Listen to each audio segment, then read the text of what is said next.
Most people don't realize this, but the biggest battle you fight every day doesn't happen at work or in your relationships or even in the world around you. It happens inside your head, in a place no one else can see.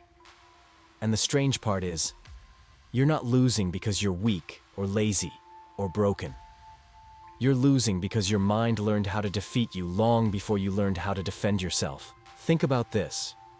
Every time you're about to make a decision that could change your life, your mind whispers the one sentence that has destroyed more dreams than anything else. What if you fail? But the whisper doesn't stop there. It grows teeth. It digs into old memories of humiliation, of moments you regret, of all the times you felt small or invisible. Your mind pulls them out like weapons, and suddenly you hesitate, freeze, step back, and you don't even understand why. What you call overthinking is not random. It's not just stress. It's a defense system built years ago, sometimes when you were a child, created to protect you from pain that doesn't even exist anymore. But the system didn't update. And now, even when your life is safe, your mind acts like you're still in danger. It creates battles you've already won. It creates fears you never agreed to carry. It creates stories where you're always the loser, even before you try. And the worst part? You think those thoughts are you. You think that voice is your real voice, but it's not. It's the echo of old fears that stayed too long. This is why you keep losing the battle inside your head. Not because you can't fight, but because you never learned that the enemy is invisible, and it lives inside your own mind. If this is already opening your eyes, hit the like button. It helps this message reach more people who are silently fighting the same battle. There's something you need to understand. Your mind doesn't care about your happiness. Its only mission is survival. And survival is about avoiding pain, even if the pain is only imagined. This is why your mind exaggerates small problems, why it expects the worst, why it repeats old stories where you're powerless, why it turns simple decisions into emotional earthquakes. Your mind believes that fear keeps you safe. And the more intelligent you are, the worse it gets, because your mind becomes incredibly good at creating convincing illusions. You don't fail because things are hard. You fail because your mind convinces you that failure is a guarantee, long before you even start.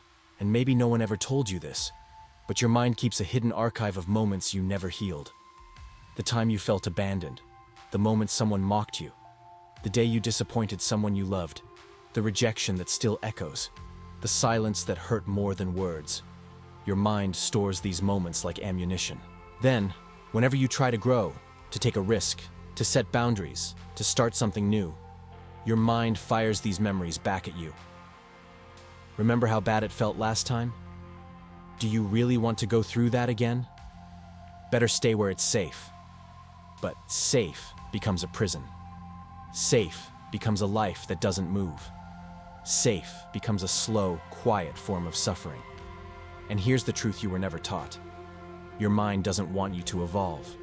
It wants you to stay predictable. Because predictable feels safe, even if it's killing your potential.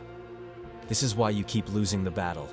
Your mind is still fighting the past, while you're trying to build a future.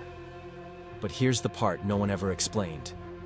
You don't win the battle inside your head by fighting your mind. You win by training it. Your mind is like a wild animal, powerful, instinctive, protective. But without guidance, it will destroy everything just to keep you where you are. You win when you stop believing every thought. You win when you recognize a fear as a memory, not a prophecy.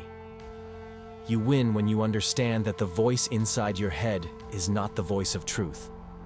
It's the voice of habit. When a negative thought appears, pause and ask, is this a fact or an old wound speaking? Most of the time, it's the wound. And slowly, thought by thought, reaction by reaction, you begin to take your power back. The goal is not to silence your mind. That's impossible. The goal is to stop letting it be the one who decides your life. Because once you realize that the battle is not against the world, not against other people, not even against failure, but against the outdated programming inside your own head, something shifts. You stop running. You stop doubting yourself. You stop believing that fear is a warning and start seeing it as a signal that you're growing. And at that moment, for the first time in your life, you become stronger than the voice that always controlled you. That's the moment you stop losing the battle inside your mind and start winning it every single day. If this message resonated with you, subscribe to the channel. We talk about the battles no one else sees. And tell me in the comments, which part of this video felt like it was talking directly to you?